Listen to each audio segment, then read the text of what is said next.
అదే RTV app వార్తల్ని క్షణాల్లో చదివే అవకాశం ఉంటుంది. ఒక న్యూస్ పేపర్, ఒక టెలివిజన్ ఛానల్ మీ చేతుల్లో ఎప్పుడూ ఉంటాయి. అందరికీ నమస్కారం. ఈరోజు చాలా శుభదినం.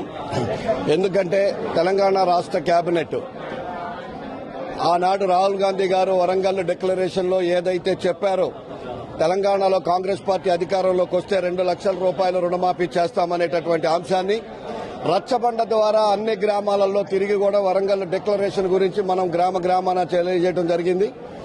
అది ఏదైతే జరిగిందో అది మేనిఫెస్టోలో పెట్టడం జరిగింది. అట్లాగే నిన్న కేబినెట్ లో కూడా రైతులకు ఒకే దఫా 2 లక్షల రూపాయల రుణమాఫీ చేయడాన్ని స్వాగతిస్తూ, మరి కేబినెట్ నిర్ణయం తీసుకోవటాన్ని వారిని పూర్తిగా అభినందిస్తూ, గతంలో కూడా కాంగ్రెస్ పార్టీ 2004 నుంచి 9 వరకు ఉన్నటువంటి యూపీఏ ప్రభుత్వంలో దేశవ్యాప్తంగా 70 లక్షల కోట్ల రూపాయలు ఒకే దఫా రుణమాఫీ చేసినటువంటి చరిత్ర కాంగ్రెస్ పార్టీది.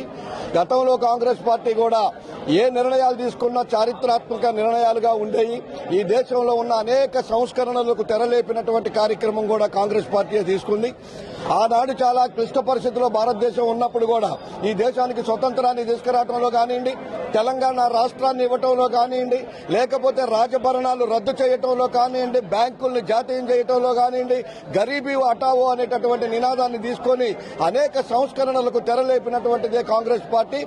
అదే రోజులో ఈ రోజు రాహుల్ గాంధీ గారు కూడా ఏదైతే మొన్న ఎన్నికల కంటే ముందు ఇచ్చారో హామీ, దాన్ని నిన్న మన కేబినెట్ ఆమోదించడాన్ని మరి సంతోషంతో స్వాగతిస్తూ ఈ యొక్క మా కేబినెట్ మొత్తాన్ని కూడా రేవంత్ రెడ్డి గారిని, బట్టి విక్రమార్క గారిని, తుమ్మల నాగేశ్వరరావు గారిని, పొంగులేటి శ్రీనివాసరెడ్డి గారిని, మరి ఈ రాష్ట్రంలో ఉన్నటువంటి కేబినెట్ మొత్తాన్ని కూడా జిల్లా కాంగ్రెస్ పార్టీ తరఫున అభినందిస్తా ఉన్నాం, శుభాకాంక్షలు తెలియజేస్తా ఉన్నాం. ఇది రైతు పక్షపాత పార్టీ అనేది, గవర్నమెంట్ అనేది కూడా మరొకసారి రైతాంగానికి తెలియజేస్తా ఉన్నాం. మరిన్ని వీడియోస్ కోసం ఛానల్ ని సబ్స్క్రైబ్ చేయండి. లేటెస్ట్ అప్డేట్స్ కోసం వాట్సాప్ ఛానల్ ని ఫాలో చేయండి.